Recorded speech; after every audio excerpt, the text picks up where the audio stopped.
Cool. So building on what we talked about last week we really talked about kind of personal calculations and how wealth will grow and how that will accumulate over time. And we looked at what that wealth will eventually be worth in terms of today's dollars so that we can understand both sides of that equation, how the money is growing over time, and then how that money will actually, how useful that money will actually be to us. So now we're going to take a step back again, and building on the other things that we've learned also about stocks and bonds and different types of securities and things. We're going to take a step back and look at the markets in general, and how they work and how we can invest in them. So here we have the chart, accurate up to the end of yesterday, of 100 years of the returns of the Dow Jones Industrial Average. And I think 2 weeks ago, we talked about that, and we said that there were 30 companies in that those companies are selected by a committee, but that DJIA number that we all know now is around 35,000, is something that is seen as a benchmark for how companies, and more accurately, how the stock market is performing over time.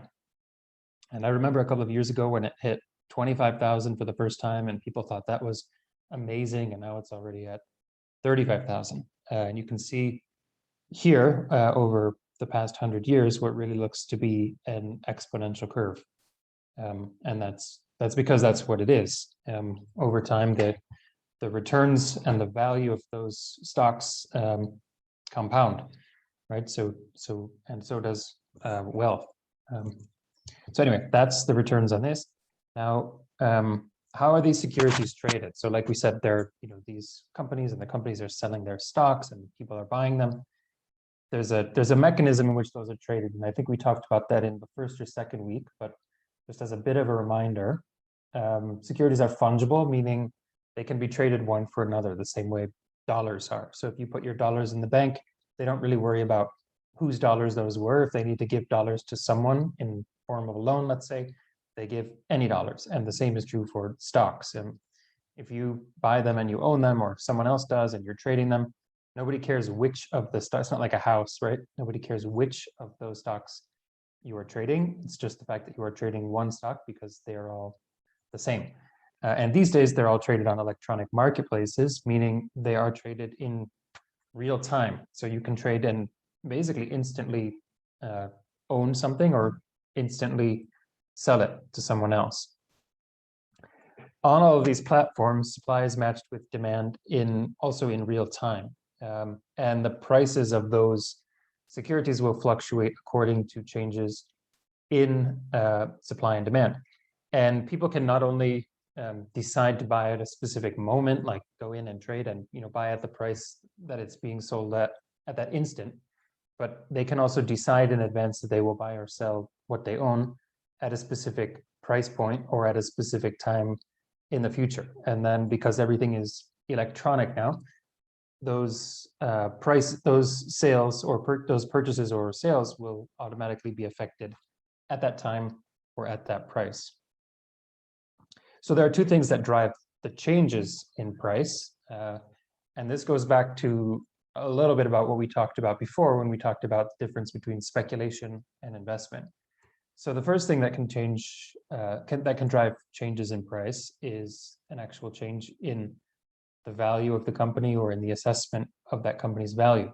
So that can be things that have to do with the company itself, like ratio analysis of how its earnings are doing or how its profits are or what's going on, or it can have to do with things that are going on either in the market in which that company is operating or in the global economy or elsewhere in the world. Things that might change the perceived profitability of that company would then change people's interest in owning a piece of that, which would in effect change the value of that stock one way or another by making it more attractive or less attractive as an investment. Now, the second thing that can change the price of a stock is speculation. And like we said before, speculation is not really about understanding or looking at the actual value of something. It's only trying to guess the trajectory of the price of that asset. So when people speculate, they're just thinking, I'm going to buy this now because I think someone else is going to pay more for it at some point in the future. Not that it's valuable or it's going to yield a positive return or it's something good is going to happen, but rather I just think I can get rid of it in the future at a price that's higher than now. And so that is the other thing that can drive changes in price. I think there was a bit of a scandal a short while ago where there was an automated buying and selling of some basically useless stock, but there were people who kind of gamed the system and figured out how to unleash a ripple in algorithms, which in effect caused a particular stock to be bought and sold by a number of people, and they ended up making out like bandits because they had figured out how that would work. But there was no actual value in the in that security that was being traded, you might remember. So that second thing, which is price speculation, is it can change price, but it's again not seen as a really wise way to invest. So then we come to something called the efficient market theory or the efficient market hypothesis. And some of you might remember, maybe you guys are too young, I don't know, but there's a song by someone named Laura Branigan who said, if everybody wants you, why isn't anybody calling? And those are kind of wise words because it basically means if something is really so popular, if something is really such a good idea, why have other people not already done it? And that is a bit the thinking behind the efficient market theory or the efficient market hypothesis. So what this theory and hypothesis says is that information is available to everyone, and it's basically, as soon as it's known, it's basically known globally, universally known. So if there's information about a stock or about profits or about what's going on in the market or what geopolitical things are taking place and all of that, that information within seconds of being released from wherever it comes from is at the fingertips of basically everyone. And this hypothesis or theory takes the view that as soon as that information is available, it's going to be taken into account. And once it's taken into account, the price of the underlying security that would be affected by that change in whatever dynamic or whatever new information will then be affected, immediately. To build on that, so the saying is that if we all knew the price of gold next year, we'd all know the price of gold today. And if you think about that, this means that if you knew what was going to happen in the future, and if you knew that buying a particular security or investing in a specific company was just guaranteed to be a better path to wealth, then for whatever reason you would happen to know that, you could expect that other people would also have access to the information that you found out, that which would also drive them to do the same thing. And so if, for example, someone just had a crystal ball and could know that the price of a particular stock would be $50 in a year, even though it's only $35 now, they would buy that because that would be a very good return on their investment. And people would continue, once people knew that and knew they could follow that, they would continue to buy that until the price today reflected the discounted value of the price in the future, let's say. The implications of this is that as soon as a shortcut to higher returns has been discovered, other people will already follow, basically immediately. And by extension, that means that any individual investor has basically a 50-50 chance of actually beating the market. So because there are so many people creating the market average and so many people are trying to be above average, on average, we will all be average. And it also means that achieving returns that are consistently higher than what other people achieve is basically impossible. Whether you are, like us, who do not spend our time evaluating companies and, doing market research, or whether even if you're an advisor, because there are so many people doing research, there is so much competition out there that the average returns will always remain average.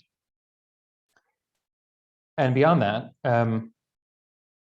when you do invest in quotes in paying someone to try to help you achieve super normal or better than average returns, that person generally costs money. And So you need to make sure that you would need to make sure, let's put it that way, you would need to make sure that that person were able to get returns that were not only better than the market, but that were also better than the market, and then that would also take into account the fee that that person is charging you for this good advice that's helping you beat the market. So in the US, there was this guy, his name was Garrison Keillor, and he had a radio show. He was really popular. He had a bit of an issue after I put this slide in here about, well, he wasn't that like the Me Too stuff. But anyway, he had a saying on this radio show that he did where he was talking about a town where the women are strong, the men are good looking, and all the children are above average, which is funny, but it's also a bit like how let's say mutual fund advisors and so can try to pretend to be that they will all say that they can get above average returns, but how would they be able to do that? On the basis of which information would they be able to come back to us and advise us to invest in a way that's better than what is really going on in the entire market, recognizing that the prices that exist today in the market already take into consideration all of the information and that, the innumerable people and let's say algorithms and other things that are already calculating the fair prices of these securities and are automatically buying them when they appear to be a better deal, or selling them when they appear to be, let's say, overpriced. So further implications of EMT or EMH when you think about an advisor is that past performance does not guarantee future success. So sometimes an advisor, if an advisor would come to you and say, oh, look, on 4 out of the past 5 years, I've beat the market. That's fine. And that may be true in some cases, but that doesn't necessarily mean that that person or that company knows what is actually required to get better performance in the next year, because the future is something different. And the past could have been based on luck or something that can't be replicated into the future.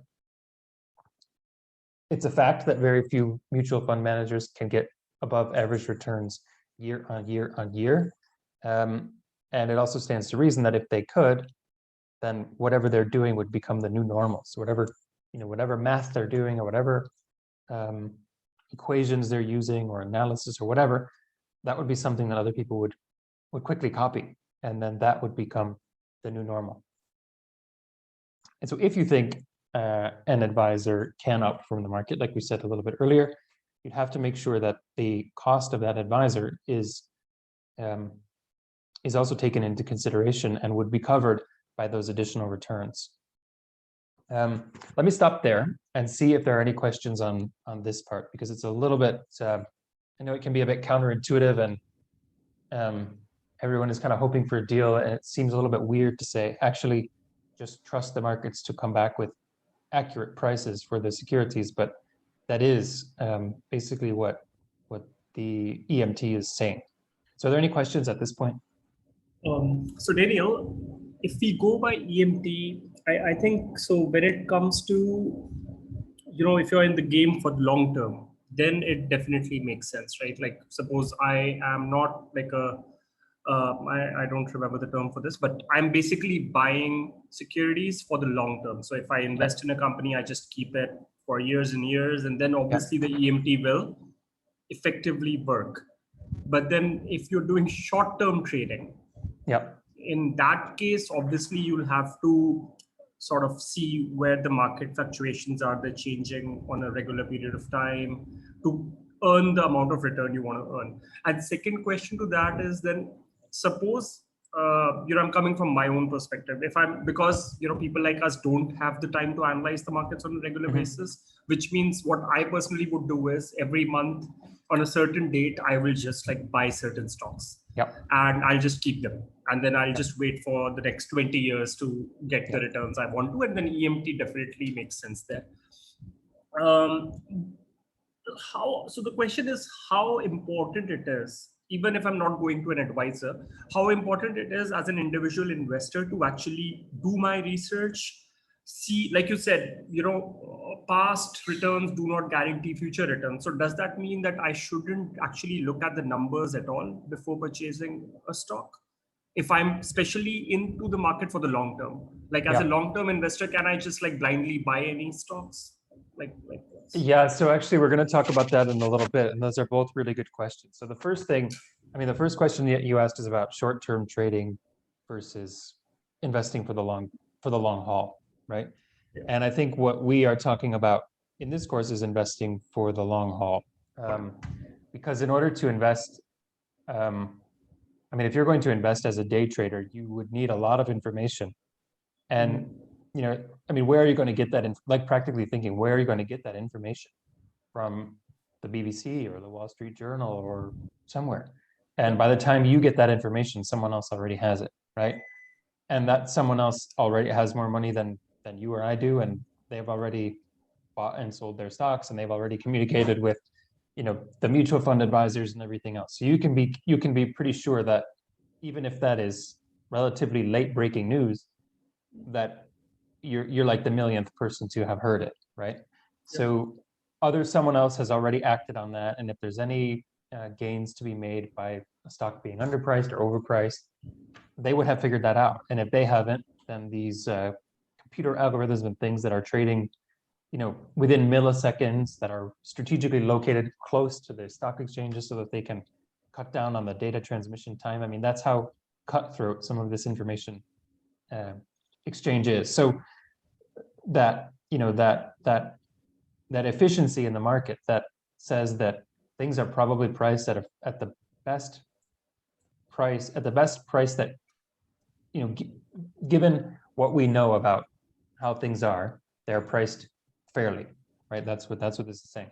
Things can change obviously at any moment, and then things go up or down, but given what is known at this moment, EMT says the price basically has an equal chance of going up or down, because if it didn't, people would already have bet on either side of the up or the downness, right? So day trading is not advisable for anyone unless you have a few, unless you have spare change that you want to just play with and see what happens. But there's no way for you to know that you're doing something intelligent with your money when you're buying and selling from one day to the next, because like I said, someone else has already taken that information into consideration, and the price of those securities would already reflect the information that other people had access to before we did. So my advice is to spend time doing something other than day trading and speculating, unless you think it's fun. And even then, only do it with money that you can afford to lose. Then on the buy and hold strategy, I mean, what you're talking about, I'm going to buy it and I'm going to hold it. That's ideal. So buy something, hold it for a long time, and then over time you will have ridden out the cycles in the market. And when you're at the end of that, chances are that price will have increased in general and on average, when you average out, all of the time and all the many times at which you bought and the many times at which you sold, on average, you would achieve average returns, which for most people's purposes are good enough. So definitely buying for the long term is advisable. Does that help?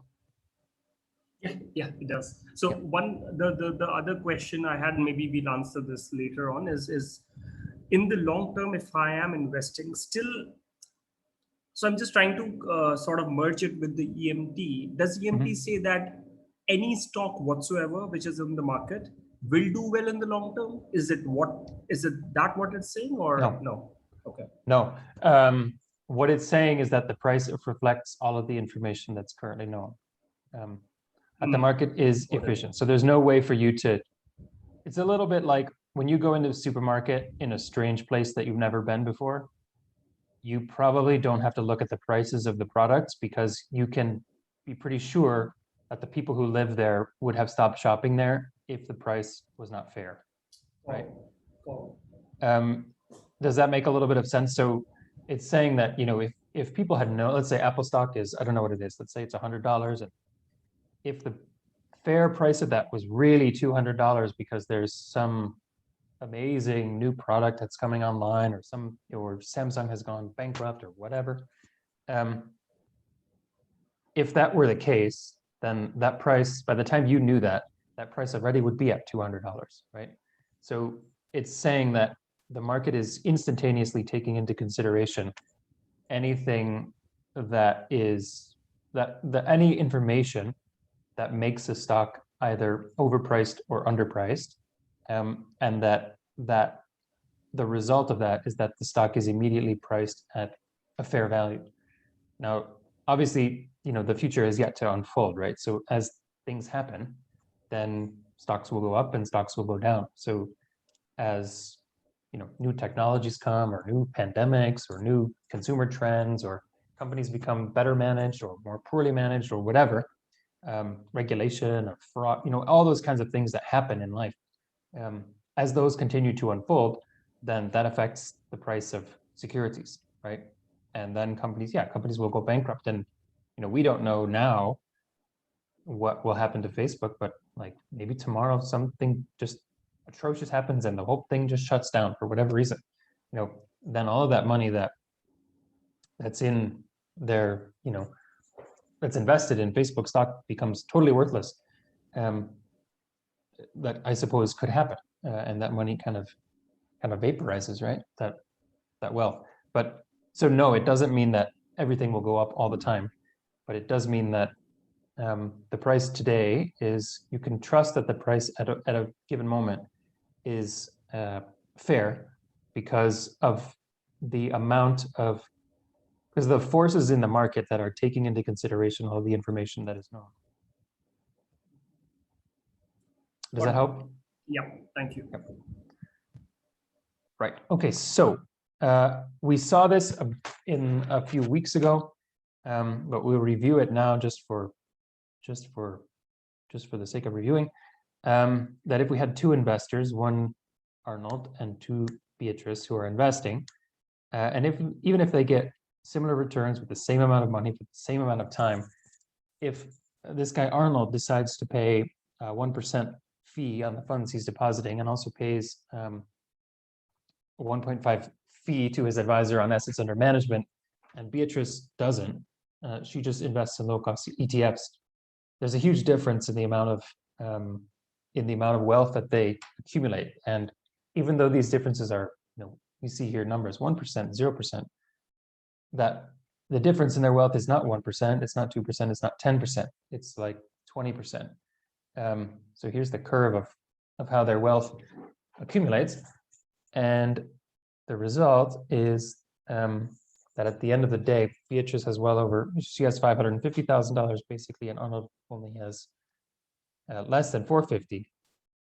And that's a 22% advantage that Beatrice has over Arnold because of the compound interest over that length of time. And so if you're considering investing, thinking that some investor who maybe is only charging a little bit, but he tells you he's going to give you better returns, that's nice, but you really need to make sure that those returns are going to outweigh the cost of that he is charging you. And like we said, the question you would have to ask is, what information do you have access to, or divine intervention does he have access to that would allow him to outperform the market? And if you don't get a good answer to that question, then you might want to just invest in the market itself by buying an index fund, like we talked about before, and like we'll continue to talk about today. So lessons for now is that almost anybody can buy securities almost instantly, and at a very low cost. The price of securities changes based on supply and demand. The market efficiently prices those securities based on all the information that is known now. And you can always bet that someone else knows the information that you just found out, unless you were the first person to discover it, which is not likely. And then finally, paying someone for advice can be more expensive than it's actually worth, or than the returns that they gain. So that's a little bit on efficient market. And now we will talk about, unless there are any questions on this so far, we can move forward to talk about asset allocation. Any questions?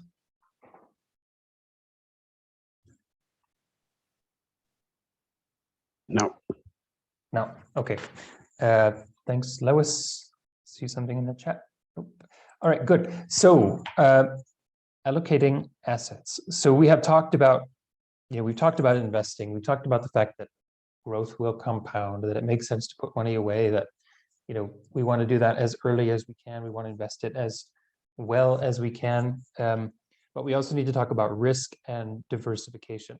And that is the principle behind asset allocation. So when we talk about risk, we talk about correlation.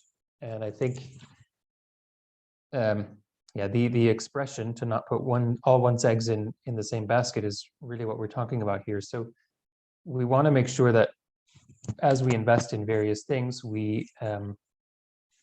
they don't all do really well. It's okay if they all do really well at one time, but we don't want everything to tank at the same time, basically. And we know that there is risk. We know that things will go up fast, things will come down, things will go up slowly sometimes, depending on what we invest in. But what we don't want to do is to end up with everything doing poorly all at the same time, so that we end up broke. So there is correlation between various types of investments, where obviously we know from our younger days in school that when things are correlated mathematically, that means when one goes up, the other one goes up, and when the first one goes down, then the second one also goes down. And certain things are directly correlated, and other things are maybe more loosely correlated. So you could think about days when it's cloudy and days when it's days when it rains as being loosely correlated. Like, it doesn't always rain on all the cloudy days, but there is a correlation between cloudiness and rain. At the same time, there is a correlation between the value of stock, and the value of bonds. Like, when the economy does really well, everything does really well. And when the economy really does poorly, many things do poorly. But reducing that correlation from being a perfect correlation to be less than perfect is already a way in which to reduce risk. And you can measure correlation in different ways. So you can measure it between two similar but different stocks. You can measure it between different security types or classes, and also between stocks and bonds, or between cash and gold, or whatever. So diversification, like we said, minimizes risk, and we should diversify in various ways. So across asset classes, meaning have some stocks, have some bonds, have some other things, real estate, within asset classes. So not just bonds, but US bonds, international bonds, small bonds, big bonds, government bonds, corporate bonds is another thing. Minimizing expenses and taxes is always an important thing. And then to allocate prudently. So, you don't want to allocate all of your wealth into something that's hugely volatile and that is thereby terribly risky. So we know that investments in equities, investments in stock is more profitable in general and historically, but it's also more volatile and more risky. So if you're, if there's money that you need between now and 2 years from now, you shouldn't be storing that in the stock market, because you could lose a huge percentage of it in the short term. However, if you're saving money now for 20, 30, 40 years from now, it does make sense to put money in the stock market and to buy stocks, because you know that over time, the returns will generally be on your side, and you will have a few investment cycles over which you will have been invested. And in general, you can expect that your wealth would have accumulated better in stocks than had you invested in bonds. And we're going to talk about a kind of a process for asset allocation and diversification, and that is rebalancing. So it means that if you have determined that you have an ideal asset allocation where you're saying, I'm going to invest 80% in stocks and 20% in bonds for my investment portfolio, then the idea is to rebalance regularly. And as long as you want to stick to that, you should stick to that. And when things get kind of out of whack, when the prices change and thereby your portfolio becomes lopsided from that ideal that you have established for yourself, you should buy what you need more of, and you can sell what you have an excess of, let's say. So here is a correlation between various asset classes and types. So we have large cap growth stocks, large cap value stocks. We talked about these different asset classes a couple of weeks ago. We also have bonds and then cash and commodities. And you can see the correlation between various types of investment, various assets and asset classes. And you see that in general, between these stocks and bonds, things are very closely correlated. So 0.5, 0.6 point. Correlation obviously goes between -1, where things are opposite, and 1, where things are directly correlated and always correlated, perfectly correlated. So a correlation of 0.8, 0.9, 0.7, those are all very strong correlations, meaning if you've invested in both of those at the same time, chances are they are both moving very much in the same direction at the same time, and in the same amount, let's say.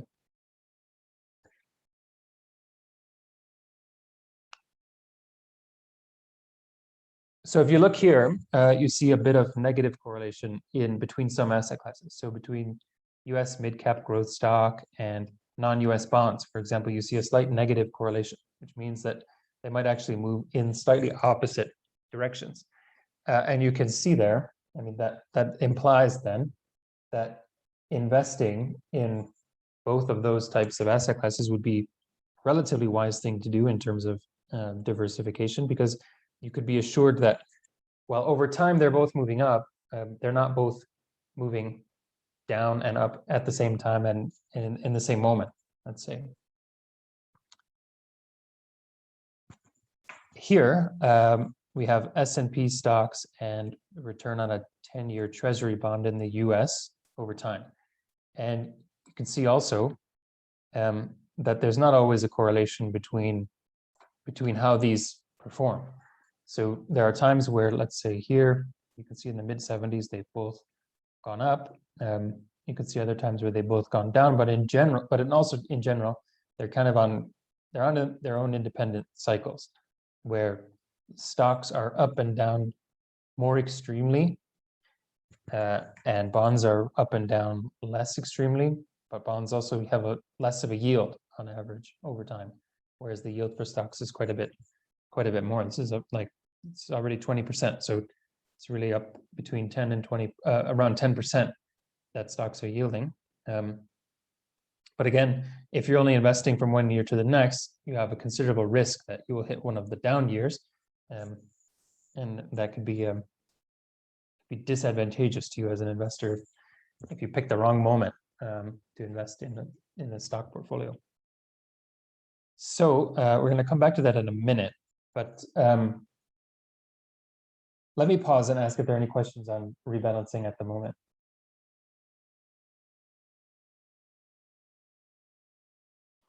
No question for me, but just a comment, like going back to the point around so much stuff you need to look at in terms of those correlation numbers. All of a sudden, you're becoming a maths whiz trying to figure out how uncorrelated or correlated they are in order to balance. So just to show that you need a lot of research to put money in stocks.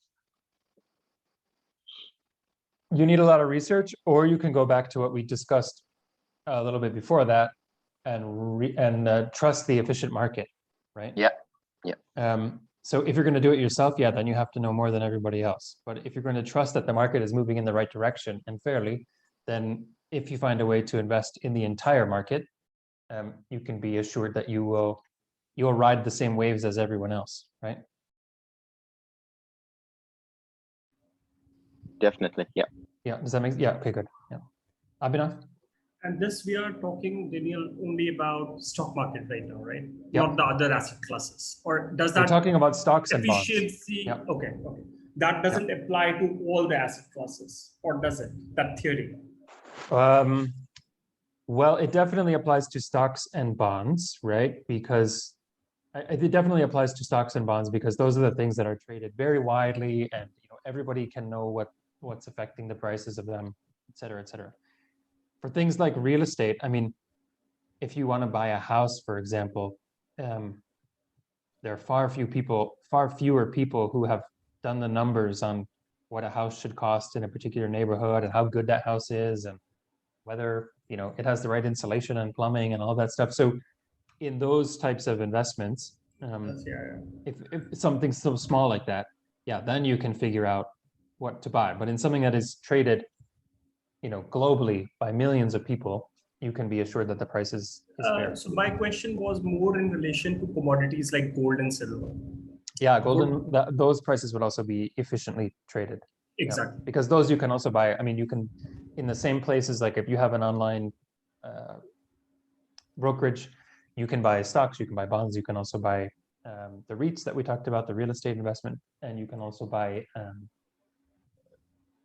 metals and alternatives and So commodities. EMT applies to all of that. Yep, for sure. Yep. Are we good so far? Yeah. Okay. Lewis? Yeah, I just wanted to say I didn't have a question, Daniel, but I appreciate this section on correlation. It's a good guide on for someone to diversify their portfolio. Yeah.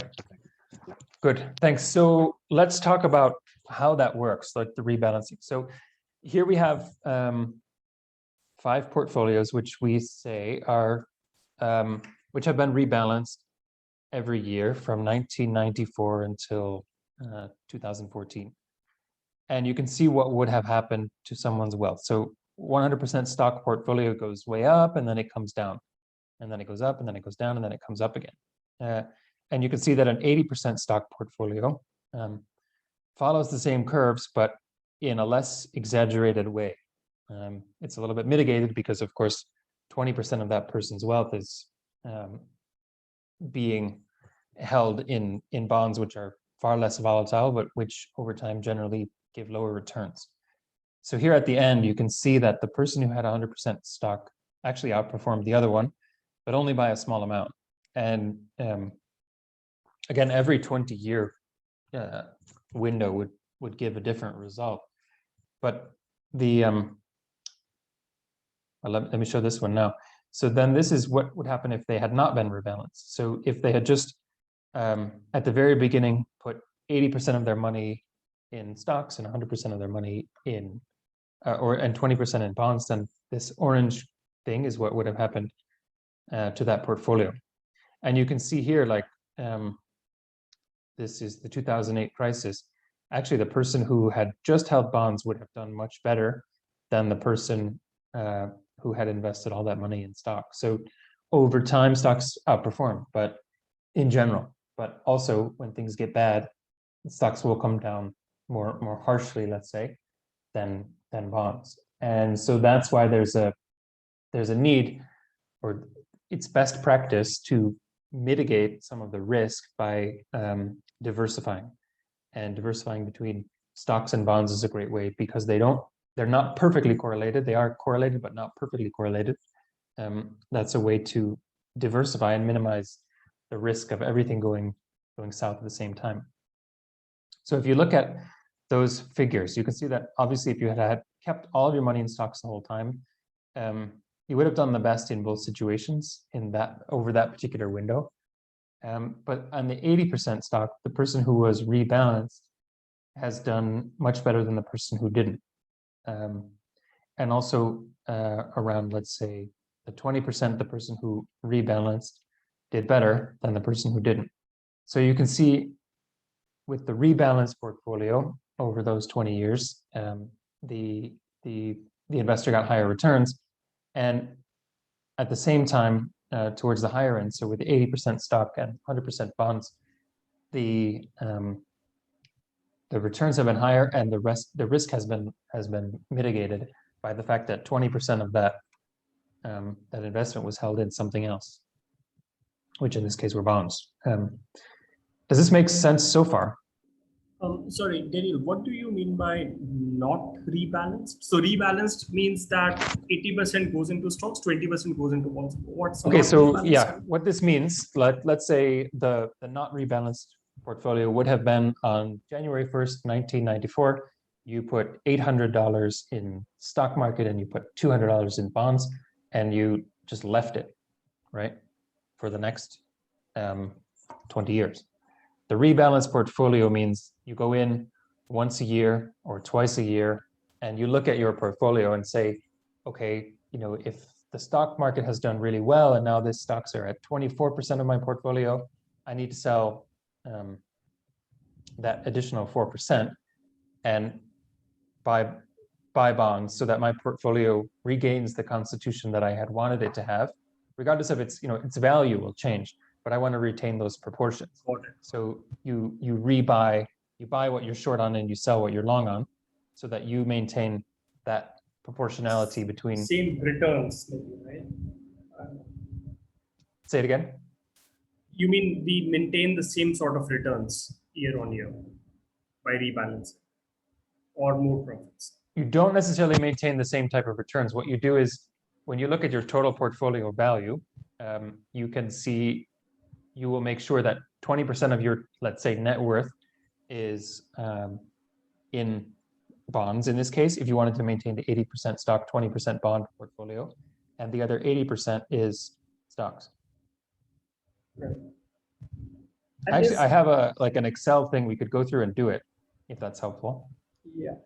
And is there a magic number? Like, is there like something called like 80-20 is like the best approach, or 60-40? No, because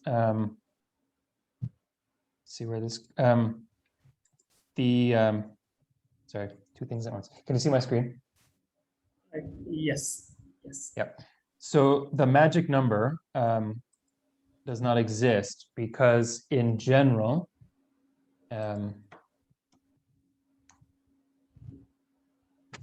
the magic number does not exist because that depends on your risk appetite, right? Like we said, bonds are less risky, less volatile. They'll go up less. They'll also go down less. So if you're 60 years old and you're ready to retire, your ideal portfolio might be constituted of something like 70% bonds and only 30% stocks. Whereas if you're younger, in your 20s and in your 30s, you would probably choose to have a portfolio that's something like 80% stock and 20% bonds. And that's what rebalancing can also do, right? Like So yeah, rebalancing. Let's do this right. Let's do this together. And we will just see how this works. Rebalancing generally means like a once yearly or twice yearly exercise where you take a look at the total value of your portfolio and decide how to decide whether or not you want to rebalance it, right?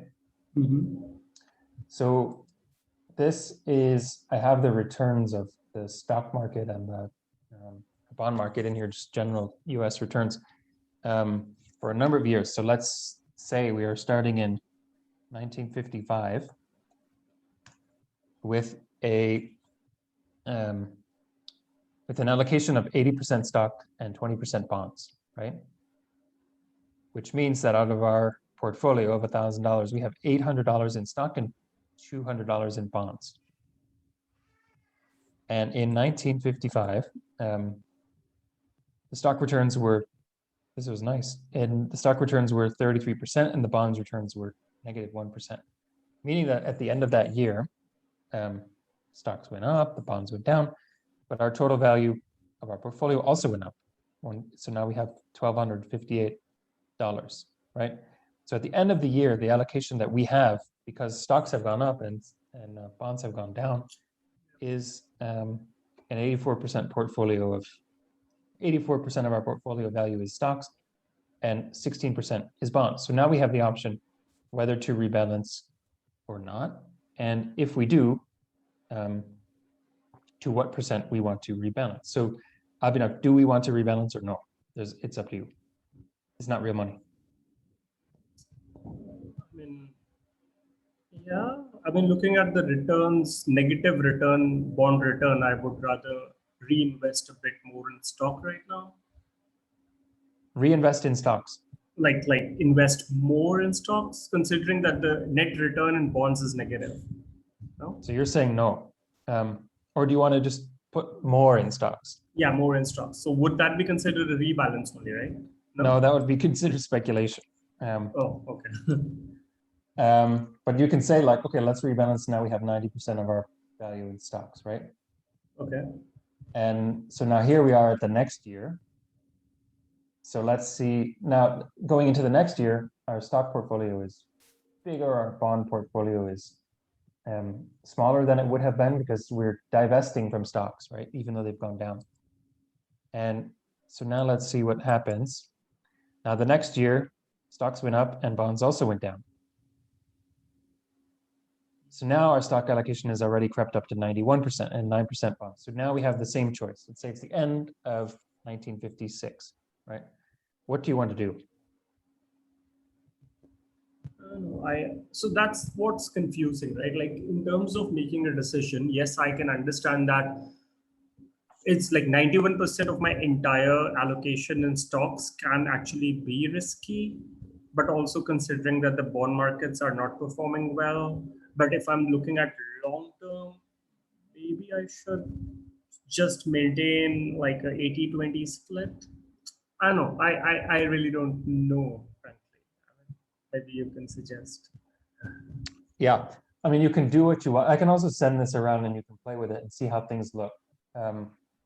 The how do you say it? The best practice is to stick to because you don't know what's going to happen next, right? Yeah. So let's say you decided, no, you're not going to rebalance. You're just going to go into next year with what you have and then see what happens. And you do that. And next year, your stock market goes down 10%, whereas the bond market went up by 7%, right? So at the end of that year, you have 1,220. But if you had decided to reallocate, right, to rebalance to that 80%, 20%, you actually would have had more money at the end of the next year. Yeah. And that is the reason that what you were suggesting is what is human nature, but what is not best practice. Because when people see things getting more expensive, they think that they're good investments, right?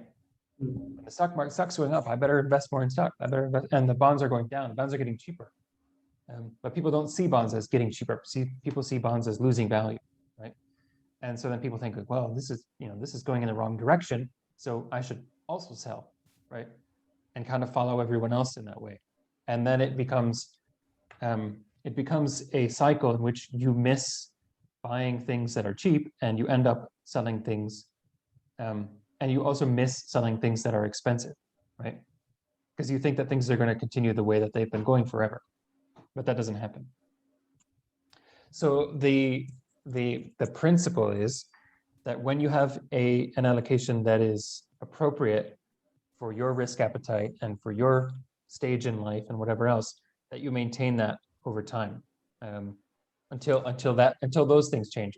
But you don't say that, oh, stocks are going up, so let me keep buying more of them, and bonds are getting cheaper, so let me divest, right? Because what you actually want to do when stocks become expensive and they become high valued and your portfolio has a higher proportion of stocks than you had wanted, that's the perfect moment for you to sell them and buy the other thing, which is relatively cheaper. Right. So I frankly don't know much about like how the bond market performs in the US, but when I think about India, right, like the safest bet, and frankly, that's like what I've been doing for a long time, is something called the fixed deposit. So the banks in the US probably don't give a lot of return, but in India, on an average, you get very good returns on bank fixed deposits, and which are the safest thing you can actually do.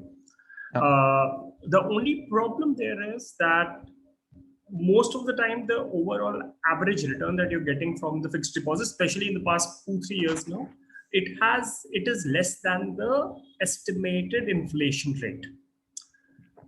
So, which means in the long, but it's also safe, right? Like, so when I'm thinking of it in the long term, and that's what I was asking about, is there a golden number? Is there something like, okay, long term there will be a point where the bank fixed deposit rates would still become normal, better than the inflation. Inflation is just fluctuations, right? Like COVID happened, so the inflation, rose up. But should at that point I decide, okay, I should, maybe reinvest into stock market right now because my money, I'm losing money. You're losing money. Yeah. Because it's the return is less than the inflation, but then maybe that it's just a phase and it might pass and I can just decide to keep it there. At least it's safe, right? Versus putting my hard-earned money, a lot of it, like 80% in the stock market. Where it's Yeah, I always- don't, I mean, I wouldn't be able to tell you because I don't know kind of the local market, well, not local really, but Indian market conditions and situations and what limitations and what you can expect. So in that's terms why I of was trying returns to relate it with maybe the bond market in the US. I don't know how it works. Like, is there a time when the bond market gives you returns less than the inflation? I don't know. I mean, obviously, it's a bit of a developing versus developed country context. Yeah, exactly right. Exactly right. I mean, the bond market will generally not have a will not be negative in real terms in general. But I think that can change when inflation is quite high. But that hasn't happened in decades, I don't think, in the US. So you should find someone there who can give you some good advice on what that means, because I think what you're describing is kind of like a certificate of deposit, which we also have in the US, where you kind of lock your money away for a number of years and it does get a return, but that return is not always that high, although it is guaranteed. Exactly. So yeah, but you're also, you're a young guy. So if there's a way for you to get higher returns in general by investing in something that's a little bit more aggressive, that's something that you should explore. But you can't take my advice on how you would do that because I have no idea. No, but like the general approach, my commonsensical approach has been Yeah. till now is that there is a certain amount of money that I want to make sure is safe, which is like, it's a fallback option. Yeah. I need to have X amount of money in the fixed deposit because I know that's the safest option available right now. Right. And once I achieve that threshold, then I can go all out and diversify. Yeah. So it's about that. So do you think that's a good So approach? what some of the advice will say is like, you should have an emergency fund, or you should be able to fund yourself for so many months or so many years with something that's very safe, like cash or some relatively accessible equivalent. Even if it's like losing money. Because even if you keep cash, right, if you don't deposit it anywhere, it's still losing money. It is still losing money. Yep. But it's almost always, I mean, you don't want to have everything invested so that, if the stock market tanks and you lose your job next month, you suddenly have to sell stocks that have really lost a lot of value. So that's a bit of an insurance that you pay. Lewis is saying that Mutual funds. invest in mutual funds instead of keeping money in a bank account. There's a low risk and have some return, I would imagine. So I mean, it's a bit of an insurance policy, right? Where you keep some cash in the bank because you never know when you need a new car or you have to pay a couple months rent and you just lost your job and the stock market has also tanked. If you have to sell stocks that are, have also just tanked, then that could be a really expensive thing. Whereas if leaving those stocks in the market for another 5 years could really grow through that. So if it's helpful, anyway, so that's to say that the best practice is to pick an allocation that is appropriate for you, and then to maintain that through sales, let's say once a year, when you sell what has exceeded its allocation and buy what has not. So if we were to do that, let's just say, does that make sense? Yep. Let's say, yes, we're going to rebalance and we're going to show all of these returns. And then our rebalancing is at 80%. So here at the end of this particular period, the total compounded annual growth rate is 5.2%. And if we decided not to rebalance, oops, where did I go?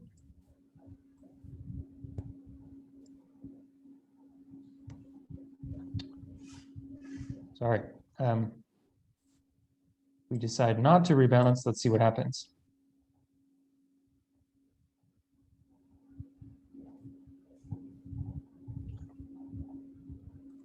Also 5.2%. So in this case, it didn't make a whole lot of difference. But over time, the general rule is sell what has appreciated and buy what is less, as that will guarantee you, that you're buying things. It will almost guarantee that you're buying things that are slightly underpriced and that you're selling things once they've appreciated, so that over time you have better growth for less risk. But it's Daniel, just one follow-up question on that. Sure. So since we are looking at the long-term investing game, right? So what is the time period are we suggesting to sell or buy? Like, for example, I know there's an X stock I have bought and its price is growing, but it can just continue to grow. And my appetite is I want it long-term. Mhm. I shouldn't be selling it then, right? Or should I No. sell it? Actually, what we're going to talk about is not buying individual stocks, but buying portfolios or exchange traded funds, so that you don't have to think about, should I buy Apple or should I buy Google or should I buy Chrysler or should I buy Mercedes? Really, what the best way to be assured of fair returns and a diversified risk is to invest in the entire market at the same time.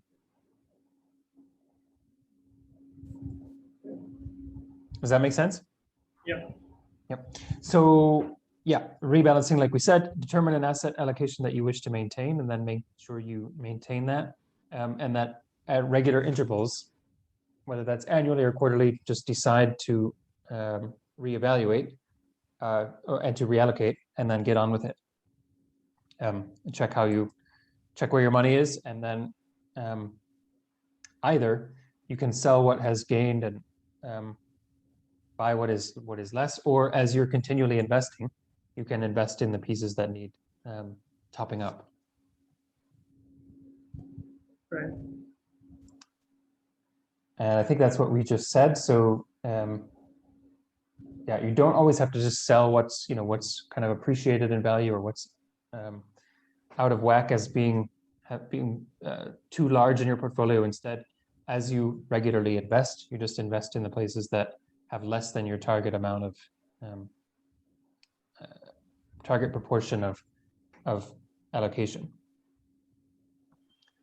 So then there's another principle called dollar cost averaging. So dollar cost averaging is the principle that if you continue to invest a regular dollar amount over time, you will invest throughout the market cycle. So when prices are low, you will actually end up buying more shares because they're cheaper then.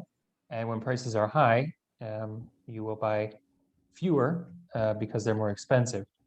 But over time, you will have bought everywhere. The alternative is to try to time the market, which is a little bit, Abhinav, what you're talking about when you say, like, should I buy this today or sell it tomorrow? But in order to be able to time the market, or to know, that you're only buying when things are cheap and you're selling when things are expensive, you really have to be able to see the future, right? Because you have to know that the stock market today, for example, is 35,000. Tomorrow it could be 50 or it could be 15. We don't really know. So you don't know really whether today's a good day to buy and hope it goes to 50, or to sell because it's going to go to 15. Either outcome is unknown.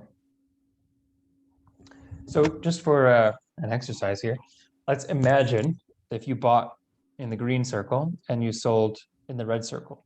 You would feel very happy, of course, because you sold with a high return.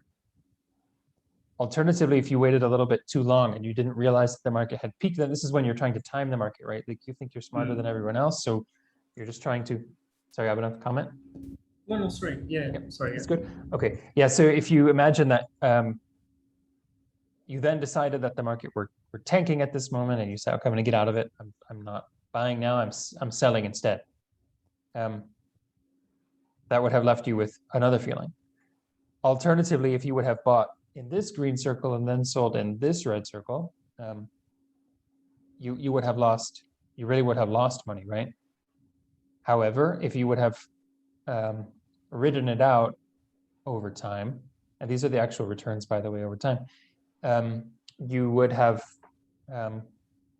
over time made some money, but considering the number of years it took, that really wasn't a very good return, it doesn't look like. But if you would have waited a little bit longer, you would have lost. Or if you would have invested shortly after, the 2000 crisis in the early 2000s and sold in 2014, you would have had a really good return. But of course, where these at the moment of investing in these green circles, you had no way of knowing what the history would have, how things would have played out. Other people, like more jumpy investors, they might have invested at certain times, and then when things start to go down, they lose patience and they say, I'm getting out, I'm selling, and you can lose money repeatedly. This person would have lost here and then would have lost here again, if these were his or her buying and selling decisions. And if you had done that and then realized what was going to come next, you really would have missed out on an opportunity to make a whole bunch of money, right? Because Daniel, the last graph, why was the amount in red before this? Why is that in red in 2000? So I'm just saying the red is like, let's say the sell date. So let's imagine it's not like red means loss. No, red just means, let's say you bought here and you sold here. So over time, this would have been your return, right? Yeah, which is good. Which is good. And this would have been bad. And then you would have thought, oh, things are going up, I'm going to buy again. But then it would have gone down and then you would have sold again. And in both cases, you would have sold at a loss, right? Which means your losses would kind of have been compounded. But then if this happened and you suddenly see that, oh, you just decided to get out of the market and then things increased and improved, you really would have probably, at this point, 2014, 2015, you would feel a lot of regret because you had missed that upswing in the market. And if you then decide to buy these expensive stocks and get back into it, obviously you've missed the opportunity to accumulate wealth, and it's only worked to your favor because rather than being a seller, you're now a buyer. So dollar cost averaging is saying that you will continue to invest at all phases of the market. So you're buying when things are cheap, you're buying when things are expensive, and over time, your returns will be all of these lines kind of combined, right? Because you will have bought all of these stocks at various prices, and when you're ready to sell eventually, you will hopefully be at a higher place than you were at most of the points along your history of having bought that security. Does that make sense? Are we good? So Warren Buffett had Lewis, you good? Yeah, I was just saying yes. Yeah, thanks. Okay, good. So Warren Buffett had a comment. Basically, he said that, and we talked about this last week also, I think, that if you're a person who's in the business of buying something, then you should be happy when things are cheap, and you should not be as happy when things are expensive. So if we go back to this curve, at these low moments, when they're happening, are the moments at which people lose their patience and say, oh, I'm not going to invest in the stock market, things are tanking, But if you take a future-minded view, you can see that these are also the times at which things are the cheapest. And this is the time at which it would make the most sense to buy, because this is the time at which, when eventually things get better and the curve ticks up again, you will have the most gain from this point to this final endpoint. So, as Warren Buffett said, when the things you want are cheap, is the time to buy them. And it's people have a kind of a peculiar behavior when it comes to the stock market, because when they see things going down, they also lose patience and end up selling something that's lost value rather than buying something that over time should appreciate. So there's also the aspect and question of how much risk to take. Abhinav, you also mentioned that. It depends on a number of things. First off, it's very wise to seek professional advice, and that's the advice of someone who's going to charge you a fee and not earn a commission from your having taken their advice. Your age matters. The length of time until you need your money matters. The degree of risk you're willing to stomach also matters. Your personality and how much you can afford to lose if things go bad also matter. And other sources of risk or security that you have either in your life or in the market are important. But professional advice is important. So when we talk about diversifying between asset classes, you can diversify, like we said, between different types of asset classes, whether it's stocks, whether it's bonds, real estate. Let's say within asset classes, you can diversify between growth and value, between various geographies, whether that's the US or Europe, developed emerging markets, and then between individual securities. So you can choose to invest in individual stocks, Abhinav, as you mentioned, but you can also invest in market-based indices, which is a recommended best practice. And I think we'll maybe look at that a little bit. So the takeaway here is really that diversification reduces the risk in a portfolio, that investments should be diversified. So we diversify, by investing in different asset classes, and within each asset class, we also diversify. Individual risk appetite depends, and asset allocation will depend on risk appetite, stage of life, future goals, ability to deal with loss, etc. Rebalancing increases the probability of good returns at any level of risk, and staying invested throughout the market cycles is the best way to get good returns, and not to lose nerve when things are going down, because that's actually the moment at which things are cheapest. And if you are doing the, if you're doing the rebalancing that we talked about, when things are down and are cheaper, by automatically maintaining your proportions, that is the moment at which you will end up buying, because of the math of maintaining those proportions. Let me ask if we're good so far. Yeah. No, just 3 days back there was this news I read. So in India, there's some guy whose grandfather bought a share in one of the tire companies in India back in the 1980s. Yep. At that time, he got it for $150. Yeah. And the shares got lost. They were just kept. No one sold. The grandfather died, and now the grandson got hold of the shares. So this guy got it in late 1980s for $150. Now the price of those shares, those stocks, is roughly $500,000. Yeah. It is just, which is incredible, right? Like, which is in terms of the long-term investing game, right? It's just an example that because they just forgot about it completely. That some stocks are kept there, and then when they check it after like 3 decades, they see like, I don't know, such a huge return. Yeah. Good for them, right? I mean, yeah. So lucky, but no, that's I mean, some people get lucky like that. Other people get a lot less lucky. And I think when we're talking about diversifying between stocks and bonds, really the best way to do that is to buy some kind of exchange traded fund, as we sort of discussed that a couple of weeks ago. So I might just see if I can pull up some information on that and share my screen again.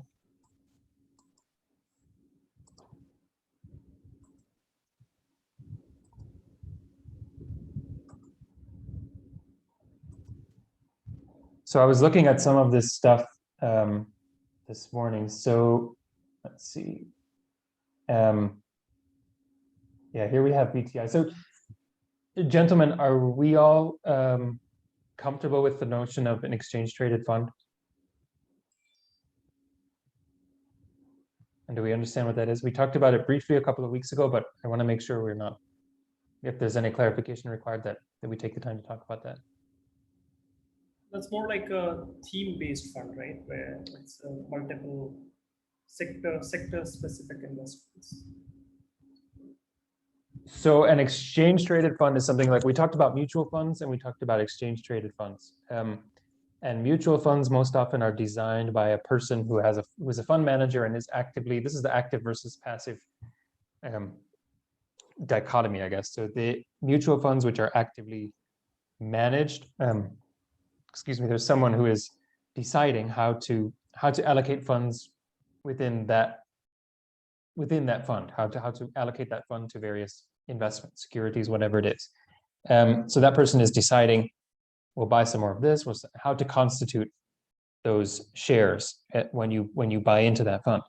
When you have an exchange traded fund, there's basically some computer or some algorithm or something is kind of just automatically deciding whether to buy and sell stocks and put them in that that exchange. And you can have them. There are many of them out there, but most brokerage firms will have one that's like the total stock market index or total US market index or large cap index or whatever. And when you buy that, you just basically are buying a representative, like a kind of a weighted share of buying that. So basically, if you were to buy the Vanguard S&P index fund or Fidelity or whoever, iShares, to buy the S&P index fund, your returns would directly correlate with the actual S&P index that you see online. And you could do the same thing for Dow Jones or Russell 3000 or whatever. And what these index funds have, to their advantage is that because they're not actively managed, there's no one who's actually being paid to manage them, and there's no one who's telling you that it's basically a mathematical calculation what will be in there. It's not anyone telling you that they have some insider information and they're the market guru and they're going to get you above market returns. But there are, like I said, there are many, both in terms of stocks and bonds and other things, and you can find all of the information on them online. So here is Vanguard Total Stock Market Index Fund. So this is basically the total US market. And if you were to draw out the graph of this versus the graph of, let's say, the total stock market index, you would find that they're basically following the same path because it's investing in the same things. And if you were to look at what is in this market, so what the holdings are, you can see here there are no bonds, it's only stock market. And it should say, yeah, here you can see which stocks it's investing in. So 4% in Apple, 4% in Microsoft, 3% in Amazon, bunch in Facebook, Tesla, et cetera, et cetera. And this is only some of it, and you can bet that there are a whole bunch of other things that's also being held in this.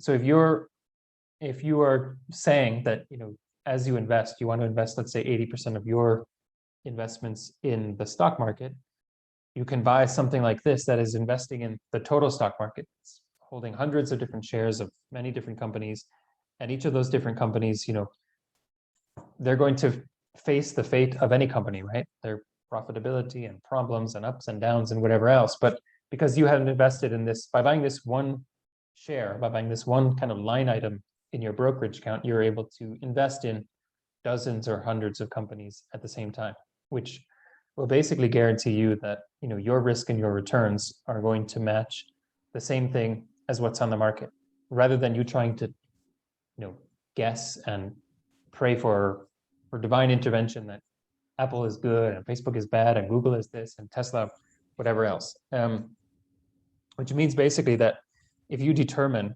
your interests in investing in stocks versus bonds, and if you determine your interest in investing, let's say internationally versus in the US versus in emerging markets, you can make a very simple graph of how you would like your assets to be allocated, and then you can just buy one, or one is enough, right? So this, you could say this is your US stock market, and if you think that you want your asset allocation to be 80% stocks, and of that you want, let's say that 80% is 60% of that is the US and 20% is international or whatever, you could make sure that that you hold 60% of your wealth in this one index, because this one index already has in it like 100 companies, right? And it's being automatically calculated and allocated based on their market values, which means you really save a lot of work, and you ride the market like everyone else does without having to try to guess and second guess other people's decisions. Another very good option is to buy a retirement fund, buy something that's low cost. By the way, you can see also the expense ratio. So here's Vanguard 2045 retirement fund. And you can see that like I think 2045 is appropriate for my age. I'm 42. And yeah, I mean, it's a little bit over 20 years away, right? So you can see that they are allocating about 90% to stocks and 10% to bonds for the reasons that we discussed earlier. That's an appropriate thing for someone who is 20 years away from needing the money. And you can see what they have done here. You can see how they have parsed out those stock holdings, how they have parsed out the bond holdings, and you can see what they've done here is that their holdings, this retirement fund holding, is actually holding other Vanguard stock market funds, right? So you can see the stock market for the US is 53%, and there's an international stock market that's 35%, and there's a bond market that's 7%, and there's 3% investor shares of this bond index and whatever. So what this means is they've basically done that for you, right? They've said, okay, if you're a person who's going to retire in 20 years, basically this is a good allocation of stocks versus bonds, and here's a good diversification based on geography, and then they end up putting your money in those various places automatically. And the beauty of something like a target date retirement fund, as long as it's not overpriced, right? And you have to look at the expense ratio, but as long as it's not overpriced, over time, so 10 years from now, you can keep your money in this account, but 10 years from now, they will have shifted it to, let's say, a different holding. So probably more bonds and less stocks in order to be in a less risky place when that, as you draw nearer to retirement. But in general, these, I mean, the ETFs are really the way to go as long as you can buy them. And I think you can buy from, you can buy these holdings from some other broker. So if you can't invest in Vanguard from Kenya, you can invest, I think, in Interactive Brokers from Kenya. And within that brokerage firm, you should be able to buy Vanguard shares or iShares shares, or those that are offered by some other brokerage firm, even if that brokerage firm doesn't have let's say even if their portal is not accessible to you in the country where you live. Does this make any sense? Yeah. Yep. Lois, are we good? Yep. Okay. So actually, aside from me sharing with you some reading materials and things for other information, this is what I have to offer in terms of this course, meaning we're finished. I'll stop the recording, and then I'll just ask if you have any questions or reflections or any of that.